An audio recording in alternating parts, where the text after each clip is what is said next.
This is just our second power rankings video of the 2023 NASCAR season, and we already have a new man on top and a lot of shifts throughout the field. Hello and welcome to my post Auto Club NASCAR power rankings. We have a lot of drivers to get to, so let's go ahead and get started with Tyler Reddick, who I have in last place. He wrecked out very early in both Daytona and Auto Club, so not really much of a sample size to go off of, just that he's been unlucky, and I'm sure this is not the start he anticipated or wanted with his new team at 23XI, but still a lot of year left for him to improve. Ty Dillon in the 77 is still ass. I don't know what else to really say. He's still Ty Dillon. Cody Ware, though, a lot of note here. He was actually able to finish in front of the people who wrecked out. That's a huge accomplishment for him, mostly because he's too slow to, be caught up in that wreck, but still, great job by Cody Ware and that Rick Ware Racing team. BJ McLeod in 24th, absolutely insane performance from that 78 team, Live Fast Racing, or Motorsports, is it? I don't know, man. I'm sorry, I don't have it memorized, but shout out to BJ McLeod. I love that man. He is just a handsome fella. And that brings us to Austin Cindric. Now, these next three drivers were just kind of caught in the big one, and that's really all they did all day long. I mean, Ryan Preece, and I think Eric Almirola. I know Ryan Preece definitely started it towards the rear of the field, so he kind of had a rough start and was working his way through, but didn't really get to see it because in the second stage, he got caught up in that big one caused by Joey Logano. But Austin Cindric, I have below Ryan Preece. Sorry, I should have said it in order. So Austin Cindric is who I have above BJ McLeod, and he didn't really have much of a day, so he didn't have much to talk about. Ryan Preece, I mentioned him, and then Eric Almirola. So kind of a quick go there, but Eric Almirola has a little bit of a preference because he did have a good day at Daytona. Didn't have a good finish, but did have a good day at Daytona. And yeah, those guys, nothing much to talk about there. Now on to Noah Gragson, who tried some weird strategy in stage 2. Was able to, I don't know if he did end up leading a lap, I believe, and stuck up there for a little bit, but really after that there was nothing much of mention. The strategy didn't really work out anyways. I believe he had to pit before the end of the stage, so they tried it, trying some new things. You can't really knock them for doing that. One thing to keep in mind is I think Legacy had some high expectations for Gragson coming off his 8-win Xfinity season, which is an insane season, but Cole Custer had a similar type season and we saw how that went. So I'm not saying that Noah Gragson is Cole Custer or anything, but I am saying that he is a rookie. It's going to take time. We've seen that with a lot of rookies over the past decade. So I don't see any reason Gragson would be different. So is there high expectations for him, and is Legacy expecting too much? That's the question. Will he be able to live up to those expectations? Because I mean, it's only 2 races. He could. So Justin Haley was his usual quiet self, hovered around 20th place all day. I think he was caught up in that big one, but didn't get too much damage to where he couldn't continue. Finished 21st. Nothing really of note for that 31 team. Eric Jones, I am somewhat disappointed in. He was super fast last season. Had a rough go of it, though, starting at the back after his Daytona race. And found himself around the top 10, though, at one point. Ended up in 19th. I say all in all, a disappointing race for Eric Jones, as Auto Club is one of his better tracks throughout his career. I saw a tweet the other day that that listed the top 10 average finishes from anybody in the last 10 years, and Eric Jones was on that list. We see RFK having the great start to the season they did. Did Petty GMS put a little bit too much emphasis on their first season and not leave anything for this year? I don't know. They have high expectations. Kyle Larson had a hell of a disappointing race as the favorite going in, but it wasn't his fault. There was an engine issue. It's not even really Hendrick's fault, I would say. It's something that would have been caught if there was a practice and qualifying like we do week in and week out. So, yeah, the engine shouldn't have had an issue. Not many other teams had engine issues, but I'm not going to fully put the blame on Hendrick or Kyle Larson. It's something that would have been caught had there been a practice. Still very disappointing because Larson was my pick to win, a favorite for a lot of people to win, and just had to trot around 16 laps down for the majority of this race. Chase Briscoe is maybe a little bit high, especially considering how he started, but he ended up 20th after looking like a glorified Rick Ware racing car to start the race. To be able to turn around like that, I give props. I'm a big comeback story guy, and Chase Briscoe had himself a pretty decent comeback story. I will need to see more out of the 14, though. No more of those debacles. I would also probably attest that to no practice, no qualifying. That's something that likely would have been caught had there been a practice in qualifying. So shout out to Chase Briscoe, though, for able to turn it into, I guess, a decent day considering the circumstances. Michael McDowell tried a similar strat to Noah Gragson, where he stayed out as long as he could. Noah Gragson just stayed out and didn't pit, but he tried a strat. It didn't work out, but he finished okay, top 20, whatever. But I am low-key worried that that 2022 season might have been kind of a fluke, or if not a fluke, the absence of Blake Harris will kind of have them regress back to pre-2022. I hope I'm wrong, but I am somewhat worried because they don't feel the same. Going on to Ty Gibbs, who had an okay 16th place finish. He kept quiet, no feathers ruffled. I see that as a win for Ty Gibbs. The first two races proved that Ty Gibbs is just like any other rookie. It will take time for him to develop. But he does have a little more experience than the average rookie, so maybe that development will take a little bit less than we expected. Todd Gilliland, I give a huge shout out to him. He's in a weird, awkward situation, but he's making the most of it. A great top 20 day, which is a great day for that 38 team, not just from based on last year, but previous years before that.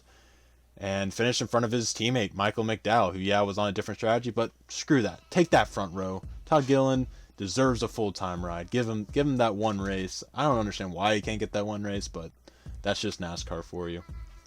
After a great finish at Daytona, AJ Allmendinger was looking solid to start the Auto Club race, but wrecked in stage 1, and the car was just really never the same. He hit that wall pretty hard and just wasn't able to recover from that. Still got an okay finish, was able to stay on the track and finish in front of the people who wrecked after him, but definitely disappointing after what we saw from him at Daytona and what I saw from him to start. He was running top 10 and somebody who I expect to make the playoffs this year even without a win. Not the finish that William Byron would have liked, but he was as high as 4th in the middle of this race. Issues took that away. What would have been a great top 10 day, had to pit late, and he was quiet. There was nothing really crazy that he did throughout the race, but running solid. I was happy to see that, and just unfortunate happenings happened, and he finished outside the top 20. I have zero clue how Harrison Burton finished in 15th, but good job. I keep up the good work. I want to see more of these. I know Auto Club is kind of one of his better tracks. He won his first race there, if I'm not mistaken, or at least got really close to winning there once. So keep up the good work, Harrison. You could probably put Harrison in front of Bubba Wallace, who I have in this position, but I have him in front just because of the up and down day. There were times that he looked fast. I remember there was a restart that he was like making it work on the inside, passing a bunch of cars, making it up to the top 5, and then he fell off, and then he came back, and he had like a short run car. It was really just the way they explain it. But then an engine failure would end what was probably a top 10, top 15 day.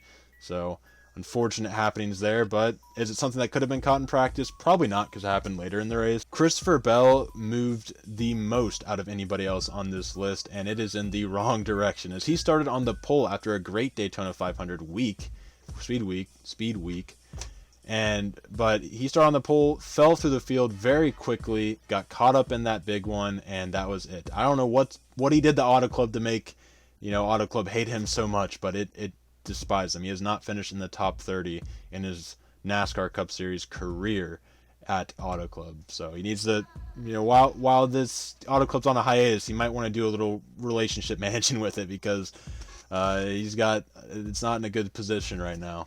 Ryan Blaney looked fast early, led early for a bit, and then got caught up in the big one, and that's all we really heard from him. He was too damaged to really do anything else. Austin Dillon snuck up in the top 10 at Auto Club, which is not like surprising really, but I didn't realize that he would have snuck up in the top 10. Like, going through the results, I remember being very surprised at seeing him there. When he was the main man at RCR, it was looking terrible, but when he became kind of the second guy to a young Tyler Reddick and now Kyle Busch, it seems to be his best role. I don't know how that works in NASCAR. It doesn't make sense. MTJ, also a pretty quiet day. Did have a good start to the race where he was making moves through the field, started kind of towards the back, so he kind of had a faster car than everybody, worked his way through the field, and then he just kind of stalled out in the top 10 and stuck there for most of the day, which isn't a bad day. Finished 11th. Solid. His teammate, Denny Hamlin, also was quiet. It's not a bad quiet. It just didn't do anything that stood out that I needed to mention right here. So that's really all I got for old Denny. Corey LaJoie, hell of a performance. Like, just from a speed, all-around standpoint, probably the best we've seen from LaJoie in that 7 car. We've seen him run top 15 at times, top 20, whatever, have good days going, and then there would be an issue that pops up, and he wouldn't finish there. We saw that happen again. He wrecked in the second stage, but he came back from it and finished 14th. That's what we call resilience. That is what we call a comeback, as I've said 5,000 times in the last 2 days. Moving on to Chris Buescher, who's going down, but I was still impressed with his performance at Auto Club. There's just people that didn't have good Daytona races that went up above him, but I was still impressed with just really all around the Roush camp. We'll talk about that a little more when we get to Brad Keselowski, but I mean, if you think about it, he finished very strong to that season last year. Better than his teammate Brad Keselowski finished. Phoenix coming up, I know they have that circled based on their performance, but they might not have to circle races anymore if they keep up performances like this at Auto Club. And now we are at the top 10, and I'm starting it with Ricky Stenhouse Jr., who stays in the top 10 another week. If you would have told me that last week, I would have called you crazy, but yeah, I got him in 10th. He carried his momentum from the Daytona 500, despite starting second and absolutely tanking on the restart. But he worked his way back up around the top 15, stayed in that area all day long, finished 12th. Once that ball gets rolling, especially when you have a Daytona 500 win under your belt, that ball gets rolling, you could definitely get some more good finishes here and there. Las Vegas, I'm curious to see how they do, but Phoenix is a short track, which is a place that you could see the playing field leveled a little bit. So does that give Ricky Stenhouse an opportunity to get another great finish? I don't know. The ball started rolling at the Daytona 500 for Ricky Stenhouse. How long will that ball roll? Well, how big will it get? That's what we have to wait and see. Moving on to 9th place, I got Chase Elliott, who might be a little low after finishing second, having one of the fastest cars all day. He had a rough Daytona, and that's really what held him back this week, but if he has a good Vegas, he could definitely shoot up this list. Shook off that rust, though, from Daytona. Like I said, had a fast car, made some great moves. He started in the rear because of that Daytona race and worked his way through the field very early, but he couldn't quite get his car in the right position to get the win. That's just racing, but I'm glad to see. I was a little bit worried after Daytona about Chase Elliott's season, but he pretty much got all my worries out after this Auto Club race, and hopefully he can carry the momentum, get to have another fast car at Las Vegas. We'll just have to wait and see. In 8th place, I have Kevin Harvick, who had a solid top 5 day as home track, the final race you will have at that home track. But something that's not normal from Harvick, we're not used to seeing. He choked. He choked, but he was on the front row on one of the final restarts of the race, and his just didn't get a good restart. Fell through the field, got back up to 5th place, but still definitely a disappointing day. He was hoping that would be it, but you look at his SHR teammates, he is most certainly carrying that organization once again. SHR needs to enjoy Kevin Harvick while they still have him, because it might be a rough couple of years ahead of them. Somebody with a somewhat brighter future, Brad Keselowski and RFK, who finished in 7th place. I got him in 7th on the power rankings.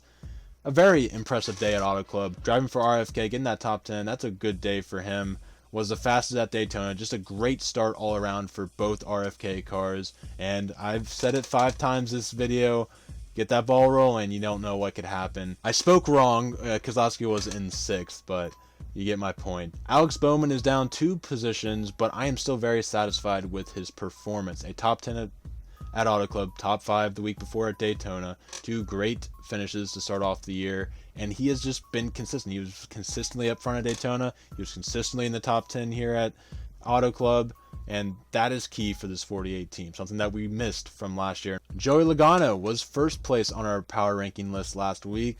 He falls to the 4th position, ran top 3 all day long, finished 10th though because of short pitting, which caused him to have old tires at the end of the race, let some of the newer tires by. But he led some laps. Like I said, he was top 3 a lot of the day, so that's still a great day by any metric. But I don't know. I'd be kind of disappointed to see somebody who had that much speed finish 10th. Daniel Suarez shoots up to 3rd on my power rankings. Trackhouse looks like the fastest team in the garage, at least after Auto Club. And 2 top 10s for Suarez at the start of the year. Can he stay out of his own way? That is the question for Suarez this year. A lot of fast cars, good races last year ruined by pit road penalties or getting caught up in a wreck or just wrecking. Will he be able to knock those out? So far, so good, despite actually having a mid-race penalty this race and wrecking in Daytona. He's been able to go on despite that. His teammate Ross Chastain comes in right at second. Honestly, if Chase Elliott went on to win this race somehow, Ross Chastain probably would be at the top of these power rankings. He led the most laps at Auto Club, swept both the stages. He also has led the most of anybody else in the field so far. He was top 3 virtually the entire race. I really can't think of a time that he wasn't. And had a chance to win, couldn't get it done. That's just how it is. When you have a car, when you're driving for a team like Trackhouse that is producing cars that are race-winning speed, that's just going to happen. You ain't going to be able to win them all, but he did everything in his power to win. Just didn't happen. At the top, though, I just mentioned him, Kyle Busch, the winner of Auto Club, could have been the winner at Daytona, is a very motivated man and is at the top of our power rankings. I would not be surprised if this is a firm home for Kyle Busch for a while here at the top of our power rankings, as he looked pretty good in this first race. A vintage Kyle Busch-esque race. Under the old rules, as he likes to mention, this could have been his second win of the year. Daytona could have been his first. He's very motivated, but all around, he just seems like he's in a better place competitively. I'm not saying that in the sense of RCR's equipment is better. He just seems to be in a better mental place to compete, and that's a lot of what goes into this. How long do you guys think Kyle Busch should be at the top of the power rankings? Be sure to let me know down below in the comments. But before I go to my outro, I do want to mention there will be no Las Vegas power rankings or Las Vegas post-race recap, as I will be gone for that entire week on a trip. There also will probably not be a post-race review for Phoenix. There's still a chance, but I wouldn't bet on it.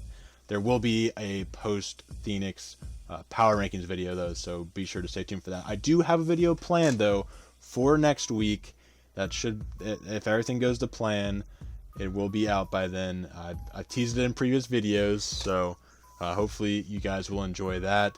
But that is all I got. I just wanted to let you guys know there. It'll be a fun trip, I'm sure. And yeah, I will see you guys in the next one. Be sure to like, hit the subscribe button, comment down below your guys' thoughts. Peace out. Right in front of the leaders, they come by. White flag. Less than a mile to go for Carl Edwards. Trying to take over the lead in the chase for the Nextel Cup. Trying to become the first driver to lead the NASCAR Busch and the NASCAR Nextel Cup point standings. 2 turns away from victory at the Monster Mile. And here he comes down. Carl Edwards picks up win number 3 in 2007.